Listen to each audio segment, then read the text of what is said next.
वाला question question तो बाहर से आएँगे, ऐसा है होगा ही। But what I am saying कि कॉन्सेप्चुअली जो चीज़ें हैं वो नहीं बाहर से आ सकता। जो भी टॉपिक्स हमने कवर कर लिए। बट दिक्कत है कि बच्चों को याद ही नहीं है। प्रॉब्लम सबसे बड़ा ये नहीं कि याद ही नहीं है। ये भूल गया, वो भूल गया, कभी वो भूल गया। ठीक है? टेंजेंट, नॉर्मल, रेडिकल सब कराया, सब सारी चीज़ हो गया। एवरीथिंग एडवांस का सिलेबस करा दिया हमने पूरा। बट फिर भी क्या फ़ायदा? जब नंबर आपके जब 300 में से एटलीस्ट सब कुछ करा दिया गया आपको, देन आपको एटलीस्ट 200 प्लस तो रखने ही मार्क्स चाहिए ना। बट फिर भी आपके 160-70 आ रहे हैं तो फिर दिक्कत है। क्या फ़ायदा इतना सब कुछ करने का। हम ट्राई कर लेते हैं जितना कंसाइज़ वे में जितना पढ़ना था जेईई मेंस के सिलेबस उसी को पढ़ लेते हैं। समझे? थोड़ा-सा उस तरह से चीज़ें हैं। बट मैथ्स के सिलेबस में देखो जेईई मेंस एडवांस में ज़्यादा गैप नहीं है। केमिस्ट्री और फिजिक्स में काफ़ी गैप दिखे। एडवांस के मैथ्स और मेंस के मैथ में ज़्यादा गैप नहीं रहता है जनरली। ठीक है? क्या इस बार का रिज़ल्ट कैसा होगा देखते हैं। ट्राई कर रहे हैं कि अच्छा ही हो। ट्राई कर रहे हैं हम काफ़ी जोर लगा रहे हैं कि अच्छा करें। बट चीज़ें थोड़ा-सा हमारे हाथ से बिगड़ा है कुछ-कुछ चीज़ें। हमारे मतलब चीज़ें बच्चे थोड़ा-सा कहता हूँ ना लास्ट-लास्ट में लापरवाही कर देते हैं ना। सब कुछ अच्छा था। अब थोड़े से कुछ बच्चे के कभी किसी के मार्क्स बढ़ जा रहे हैं, किसी के बढ़ जा रहे हैं, तो हम एनालाइज़ नहीं कर पा रहे ढंग से। इस बार थोड़ा-सा पंगा है। कोई भी या कुछ भी हो सकता है। कोई टॉपर भी हो सकता है, किसी किसी के मार्क्स कुछ भी आ सकते हैं। तो वी आर नॉट एनालाइज़िंग कि राइट क्या होगा चीज़ें, सब एग्ज़ैक्ट चीज़ें क्या होने वाला है, वो हमें एग्ज़ैक्टली नहीं पता चल रहा है। जस्ट देखते हैं, होप द बेस्ट। देखते हैं क्या हो सकता है। मार्क्स सो के ट्रैप में गया गया हूँ।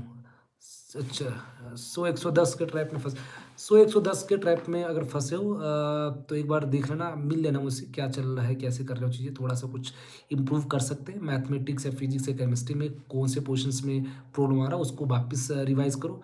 गलतियाँ थोड़ा-सा सुधारो। देखो फिगर आउट करो ना क्या गलतियाँ, वो फिगर आउट आप ही कर सकते हैं सबसे बेस्ट। और कोई आपके लिए कोई फिगर आउट कुछ नहीं कर सकता। आपको खुद सोचना पड़ेगा, खुद समझना पड़ेगा, कहाँ प्रॉब्लम कर रहा हूँ और 110 मार्क्स ठीक है, ऐसा खराब नहीं बता रहा हूँ। बस 10-15 मार्क्स का और चीज़ें अगर आ गया, तो फिर गेम हो जाएगा। 3-4 क्वेश्चन्स और एक्स्ट्रा आपको करने समझो। 3-4 और क्वेश्चन करने बस गेम खत्म है। तो गलतियाँ जो कर रहा हूँ उसको रोकने पे ज़्यादा ध्यान दो कि जो क्वेश्चन्स कर रहा हूँ, सही कर रहा हूँ। गलत क्वेश्चन नहीं पढ़ रहा हूँ, गलत कॉन्सेप्ट नहीं लगा रहा हूँ। ठीक है? इस चीज़ का ध्यान रखना।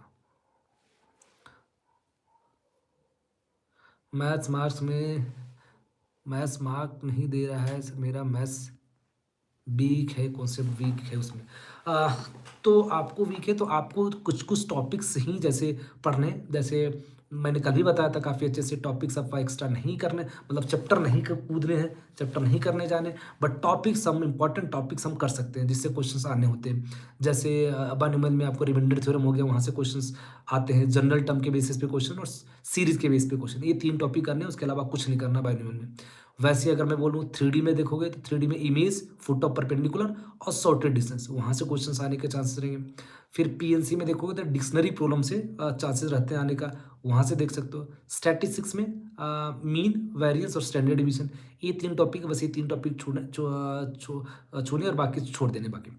उसी तरह फिर आप अगर बात करो एलिप्स और हाइपरबोला में बेसिक आधे घंटे का लेक्चर है, उसके अलावा कुछ आना नहीं, बेसिक डेफिनेशंस हाइपरबोला में और एलिप्स में वो देख लेना। तो ज़्यादा नहीं और फिर रिलेशन फंक्शन में देखोगे तो रिलेशन में खासकर ट्रांजिटिव, रिफ्लेक्सिव और सिमेट्री ऐसे करके कुछ-कुछ क्वेश्चंस देखने हैं, ठीक है। लिमिट में देख लेना, एलोपिटल देखना हो तो देख लेना, एक्सपेंशन देख लेना, कुछ नहीं अगर समझ में आए तो एक्सपेंशन देख लेना। तो उस तरह से हम चीज़ें छोटी-छोटी चीज़ें कर सकते हैं, ठीक है।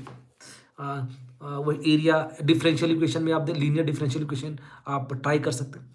तो कुछ-कुछ पर्टिकुलर चीज़ें आप ट्राई कर सकते हैं, क्वेश्चन आपके ज़ोन में आ गया तो बन जाएँगे, नहीं आए तो फिर हम फिज़िक्स, केमिस्ट्री के दम पे आगे बढ़ने की कोशिश करेंगे, ठीक है? ये चीज़ें। देखो मैथ्स में ना बहुत एफर्ट डबल एफर्ट्स लग जाता है, केमिस्ट्री और फिज़िक्स के मुकाबले मैथ्स में काफ़ी एफर्ट्स लगते हैं। क्यों? क्योंकि उसमें हर क्वेश्चन्स नया होता है और हर क्वेश्चन पे हमें आंसर मतलब पूरा स्टार्टिंग से एंड तक लेकर लाना है आंसर, तो वो उससे ध्यान रखना है। 60, 70, 40, 50 या 10 से 15 हाँ, तो वही कर रहा हूँ 10 से 15 एटलीस्ट इसको 20 पे ला जाओ ना। 20 आ गया ना बता रहा हूँ, 20 पे पहुँच गया आप मैथ्स में, तो ये 95 परसेंटाइल से ऊपर है मैथ्स में खासकर बता रहा हूँ। तो ये आपको थोड़ा-सा ध्यान रखना है कि 20 मार्क्स तक पहुँच जाओ, यहाँ से 5 मार्क्स ठीक है, बाकी तो देख लेना। सर रैपिड अटेम्प्ट के लिए भी ऐसे टेस्ट सीरीज़ होंगे? हाँ, वो वैसे ही चलते रहते हैं, वो टेस्ट सीरीज़ वैसे ही आगे कंटिन्यू ही होंगे। क्रैश कोर्स भी चलेगा तो क्रैश वाले भी आ जाएँगे फिर टेस्ट देने के लिए। वैसे रहता है। तो उसकी टेंशन मत लो, अभी अप्रैल के बारे में मत सोचो, नहीं तो अप्रैल के बारे में सोचोगे तो अप्रैल जैसा फिर अप्रैल देना ही पड़ेगा ढंग से। अभी सोचो कि जनवरी वाले में